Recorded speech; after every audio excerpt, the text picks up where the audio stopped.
यहूदी आकर कहने लगा, ए मोहम्मद, अगर आप अल्लाह के नबी हैं तो वो झाड़ को बुलाएं। तो नबी पाक रहमतुल लिल आलमीन सल्लल्लाहु अलैहि वसल्लम ने सोचा कि भाई इतने बड़े बड़े मौजिज़ात में दिखाने वाला ये छोटी बात क्या पूछ रहा है। तो नबी पाक अलैहिस्सलातु वस्सलाम ने फरमाया, मैं अगर बुलाऊं तो क्या ताज्जुब की बात है, तू जाकर कह दे उस झाड़ से कि उसे मोहम्मद ने बुलाया है। क्या शान है हमारे आका की। और यह हदीस बुखारी शरीफ की है। हबीब पाक अलैहिस्सलाम के कहने पर वो शख्स गया, यहूदी गया, जाकर झाड़ से कहने लगा, ए झाड़, तुझे मोहम्मद अरबी ने बुलाया है। जैसे ही झाड़ सुनना था, अपने जगह से आगे पीछे ऊपर नीचे हलता है, अपनी जड़ों को तोड़ता है और उचकता उचकता उचकता उचकता कूदता हुआ, वो यहूदी बयान करते हैं जो बाद में सहाबी हो गए, वो बयान करते हैं कि मैंने देखा वो ऐसे कूद रहा था जैसे एक बच्चा खेलता और कूदता किसी तरफ जा रहा है। वो ऐसा उचकता हुआ आया और नबी पाक के करीब आया तो सर के बल गिर गया।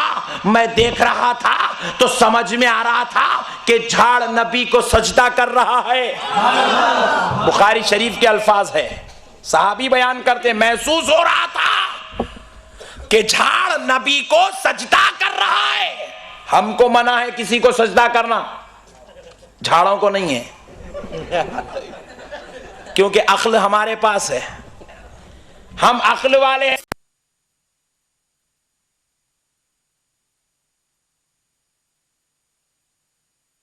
फरमाते हैं, जरा बता दे मैं कौन हूं। एक एक पत्ते से आवाज आने लगी, अशहदु अन्ना मुहम्मदन अब्दुहु व रसूलुहु। सुभान अल्लाह।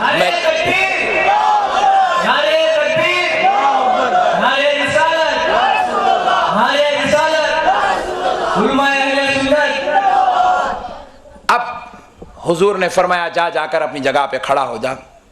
खड़ा होगा, ये यहूदी जो थे कलमा पढ़ लिए, सहाबी हो गए, मुसलमान हो गए। प्यारे बुजुर्ग और दोस्तों, जरा गौर कीजिएगा, इस हदीस पाक को जहन में रखिए। मैं इसमें पॉइंट बताऊं, लेकिन उससे पहले एक और हदीस सुनाता हूं। अबू जहल हुजूर के दरबार में आया, आकर हुजूर से कहने लगा कि मोहम्मद सल्लल्लाहु अलैहि वसल्लम, अगर आप अल्लाह के नबी हैं तो बता दें कि मेरी मुट्ठी में क्या है। पॉइंट नोट करो, इंशाअल्लाह बात अगर समझ जाओगे तो ईमान ताजा हो जाएगा। मुट्ठी बंद करके पूछने लगा कि मेरी मुट्ठी में क्या है। मैं पूछता हूं, मुट्ठी बंद करके क्यों पूछा? क्वेश्चन करना था तो कुछ और करना चाहिए था, ये मुट्ठी छुपा के ये बंद करके क्यों किया? क्योंकि अबू जहल का ये अकीदा था, नबी वो होता है जो गैब की बात बोलता है। सुभान अल्लाह, सुभान अल्लाह। और आजकल के अक्ल वालों की सलाहियत तो देखो, कहते हैं हुजूर नबी है मगर इल्म गैब नहीं है। अरे नबी कहते ही उसको है जिसको इल्म गैब होता है। नबी का माना है गैब की खबर बताने वाला। नबी का माना ये है, गैब की खबर बताने वाला। और ये लोग कहते हैं नबी को इल्म गैब नहीं है। कहते हैं सूरज है मगर रोशनी नहीं है, चांद तो निकला मगर चांद नहीं, फिर उसको चांद क्यों बोलता है? अरे अगर कहता है कि नबी को इल्म गैब नहीं है तो फिर कहे कि वो नबी भी नहीं है। नबी कहते ही उसको है जो गैब की खबर बताता है। प्यारे बुजुर्ग और दोस्तों, इसलिए अबू जहल मुट्ठी बंद करके आया था, ऐ नबी जरा बता दो कि मुट्ठी में क्या है। हुजूर फरमाए, मैं इतना बड़ा नबी हूं, हजरत आदम क्या फरमाए थे बेटे को वो मैं बोला। इन्हें अब मुट्ठी के अंदर छुपा के लाया। यहाँ खेलते होंगे वो सीताफल के बीज छुपा के खेलते हैं, अड्डा मड्डा, वो खिस्सा कर दिया। हुजूर बोले, छोटी छोटी बातें मुझसे क्या पूछता है नादान, तू खुद उस जो तेरे हाथ में है उससे पूछ के मैं कौन हूं। हुजूर का कहना था, शर्म वाला गैरतमंद होता तो चले जाता, दोबारा नहीं आता था। नहीं, एक मरतबा बोले मियाँ अमला फातिहा वाले नहीं आते तुम्हारे साथ, खटका आइंदा नहीं मारना। गीरत वाला होता तो दोबारा नहीं आता। आगे मैं नहीं बोलता, आप समझ जाइए। बार बार आता है। नबी पाक ने कहा कि मुझसे क्या पूछता है, जो तेरी मुट्ठी में है उससे पूछ के मैं कौन हूं। गीरत वाला होता तो फेंक के चला जाता था, बेगीरत था। मुंह के करीब लेके पूछा, कंकरी जरा बोल वो सामने कौन है। पूछना ही था, कंकरी अंदर से आवाज देने लगी, अशहदु अन्ना मुहम्मदन अब्दुहु व रसूलुहु। मैं गवाही देती हूं कि वो अल्लाह के रसूल और उसके बंदे मोहम्मद सल्लल्लाहु अलैहि वसल्लम है। जैसे ही सुना फेंक दिया। यहां तक तो आपने सुना होगा, मगर मेरा एक नुक्ता मेरे जहन में आता है, मैं आपसे पूछता हूं। गौर कीजिए, कंकरी तो एक मुर्दा शय का नाम है। कंकरी में जान है, कंकरी सुन सकती है, कंकरी देख सकती है, कंकरी पहचान सकती है, कंकरी बोल सकती है, नहीं बोल सकती। लेकिन अबू जहल के हाथ में कंकरी सुन भी रही है, फिर किसकी? किसी ईमान वाले की नहीं, किसी नबी की नहीं, काफिर की बोली सुन रही है। पॉइंट नोट किया जाए, काफिर की बोली सुन रही है। काफिर के पूछने पर नबी होने की गवाही दे भी रही है, बोल भी रही है, सुन भी रही है, समझ भी रही है, बता भी रही है। तो मैं पूछता हूं, एक मुर्दा कंकर में इतनी सारी सलाहियतें कहां से पैदा हुई? सुभान अल्लाह। तो मानना पड़ेगा नबी की नजर पड़ गई थी। नबी की नजर पड़ गई तो मुर्दा कंकरी में जान आ गई।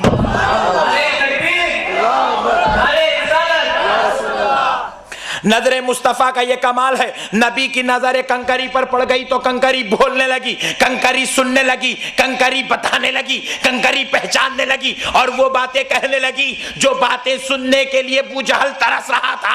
नबी ने की गवाही कंकरी देने लगी। प्यारे दोस्तों, यहाँ कंकरी गवाही दे रही है। अब जरा वहां देखो, वह यहूदी ने कहा था, नबी ने झाड़ को नहीं बुलाया, यहूदी ने जाकर कहा, ए झाड़ चल, तुझे मोहम्मद अरबी बुला रहे है। तो झाड़ जड़ों को तोड़कर आ गया। मैं पूछता हूं, झाड़ में सुनने की सलाहियत कहां से आई? झाड़ को सुनाने के लिए काफिर की जुबान में तासीर कहां से आई? तो कहना पड़ेगा नबी ने नजर डाली तो काफिर में सुनाने की सलाहियत और झाड़ में सुनने की सलाहियत पैदा हो गई। नजरे मुस्तफा का कमाल है। सुभान अल्लाह। अल्लाह ने नबी को यह मुकाम दिया, वो नजर डाले तो झाड़ सुन भी ले, झाड़ टूट भी जाए, झाड़ आ भी जाए, सजदा भी करे। और एक बात देखो, दुनिया की पूरे साइंटिस्ट को एक जगह कड़पा में जमा कर लो, मैं एक डगाली तोड़ कर दूंगा, पूरे साइंटिस्ट मिलके जोड़ के बता दो, हो सकता है? नहीं हो सकता। जहां से झाड़ टूट जाए वहां फिर जोड़ा नहीं जा सकता, नाखून कट जाए फिर जोड़ा नहीं जा सकता। यह सिर्फ खुदा की खुदरत है। बस खुदा की खुदरत से जो लग गया वो लग गया, टूट गया तो अब खुदरत यह है कि फिर नहीं जुड़ता। मगर मुस्तफा ने झाड़ को तुड़ा भी दिया, जोड़ के बता भी दिया, मैं वो अजमत वाला हूं, चाहूं तो तुड़ा भी जानता हूं, जोड़ना भी जानता हूं।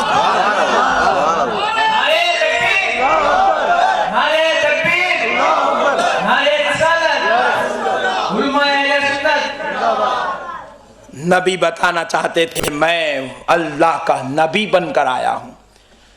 जहां सारे साइंटिस्ट सर झुका दें तो एक मोहम्मद का मोजज़ा बनता है। अल्लाह ने नबी को ऐसी जात बनाकर पैदा किया। अब आओ इसी को हम टर्न लेते हैं औलिया अल्लाह की तरफ। इन्हीं दो हदीस को सुनो। झाड़ में तो सुनने की सलाहियत नहीं थी, कटने के बाद अपने मुकाम पर आने की सलाहियत नहीं थी, जाकर नबी को पहचानने और नबी को गवाही देने की, नबी की गवाही देने की सलाहियत नहीं थी। लेकिन मुस्तफ़ा की नजर क्या पड़ गई तो सारी सलाहियतें झाड़ में पैदा हो गई। कंकर में पहचानने और बोलने सुनने की सलाहियत नहीं थी। काफिर की बोली कंकर सुन रहा है और नबी के होने की गवाही दे भी रहा है। मसला क्या है? नबी की नजर का कमाल है। तो मुझे कहने दो। बास जाहिल कहते हैं कि जो खबरों में लेटे हुए हैं वो मुर्दा है, नौज़बिल्लाह। बास जाहिल कहते हैं कि औलिया अल्लाह पर्दा कर गए, वो मट्टी में मिल गए, वो गल गए, वो मर गए। मुझे कहने दो, अगर वो मुर्दा है तब भी सुनते हैं। नबी ने बता दिया, मैं नजर डालूं तो कंकरी काफिर की बोली सुन ले, और अगर मेरी नजर से जिसको मैंने गौसे आजम बनाया है, जिसको मैंने अपनी नजर से गरीब नवाज बनाया है, जिसको मैंने अपनी नजर से बंदा नवाज बनाया है, जिसको मैंने अपनी नजर से शेर इस्लाम बनाया है, अगर वो मेरी नजर वाला खबर में मुर्दा होगा तब भी वो सुन लेगा। यहां तो काफिर की बोली कंकरी सुन रही है, वह ईमान वाले की बोली गौसे आजम सुन ले तो क्या ताज्जुब की बात है। सुभान अल्लाह। नारे तकबीर, नारे तकबीर, नारे रिसालत, नारे रिसालत, उम्मा अहले सुन्नत। कुर्बान जाओ प्यारे बुजुर्ग और दोस्तों, वो औलिया अल्लाह अगर इनकी नजर में मुर्दा हैं तो हमारा अकीदा तब भी पक्का है कि वो अभी भी सुनते हैं, क्योंकि उन पे नबी की नजर है। इसीलिए देखो, हम लोग हर नमाजी को वली नहीं कहते, हर नमाजी वली नहीं होता, हर रोजेदार वली नहीं होता, हर मुत्तकी वली नहीं होता, हर परहेजगार वली नहीं होता। हाँ, इबादत, तक़वा, रियाजत, पाकीज़गी, तहारत के साथ साथ नबी की नजर जिस पे होती है वो वली होता है। नबी जिसका इंतखाब कर ले वो वली होता है। ख्वाजा मोइनुद्दीन चिश्ती, हसन संजेरी, अजमेर वाले गरीब नवाज आए नहीं, मुस्तफा ने भिजाया है। आए नहीं, नजर से पिलाया है, पिलाकर भिजाया है, और जब भिजा दिया गया तो क्या हुआ? कड़पा में मुसलमान नजर आ रहा है। प्यारे बुजुर्ग और दोस्तों, जब गरीब नवाज तशरीफ लाए तो गरीब नवाज ने नबी की पी हुई मैं जब काफिरों को पिलाना शुरू किया तो 90 लाख काफिर मुसलमान हो गए। 90 लाख को मुसलमान करा दिया। कहा ये किसी गरीब नवाज की नहीं, जरिया गरीब नवाज है। हकीकत में तू मुस्तफ़ा की शराब पी रहा है, हकीकत में तू मुस्तफ़ा की मह पी रहा है, हकीकत में तू मुस्तफ़ा का फैजान पी रहा है। कि जरिया तो गरीब नवाज को बनाया गया, लेकिन पिलाया तो जा रहा है, मदीने का शरबत पिलाया जा रहा है। इसलिए प्यारे बुजुर्ग और दोस्तों, औलिया अल्लाह तशरीफ लाते हैं तो औलिया अल्लाह जात से खुद नहीं आते, अल्लाह और उसका रसूल भी जाता है। और एक बात देखो, आप अगर किसी को कल, टेंशन मत लीजिए, एमपी बनाना चाहते हो तो बना सकते हैं, आपके इख्तियार में। रिजेक्ट कर दें तो भी आपके इख्तियार में, और खुसूसन मुसलमान के इख्तियार में, इसलिए जलसे की परमिशन भी मिल गई। प्यारे बुजुर्ग और दोस्तों, अल्लाह रब्बुल इज़्ज़त ने मुसलमान को इतना बड़ा पोजीशन दे दिया, हम जिसको थम बता लें वो सिट पे, हम जिसको यूं कर दें वो नीचे। अब आपके इख्तियार में है, जो अच्छा है उसको डालो। लेकिन एमपी, एमएलए, प्राइम मिनिस्टर और चीफ मिनिस्टर कौम का इंतखाब होता है। पॉइंट नोट किया जाए। प्रोफेसर, लेक्चरर, कॉलेज चेयरमैन और डायरेक्टर, मैनेजिंग कमेटी का इंतखाब होता है। असेंबली में और पार्लियामेंट में स्पीकर, पार्टी के एमएलए और एमपीस का इंतखाब होता है। सदरे जमहूरिया, रूल करने वाली पार्टी का इंतखाब होता है। लेकिन खुदाए रब्बे जुल जलाल की कसम, जिसको आप और हम वली कहते हैं, वो किसी कौम के इंतखाब का नाम नहीं है, वो किसी बादशाह के इंतखाब का नाम नहीं है, वो किसी लीडर के इंतखाब का नाम नहीं है, वो किसी शहंशाह के इंतखाब का नाम नहीं है। वली वो होता है जिसको खुदा इंतखाब कर लेता है।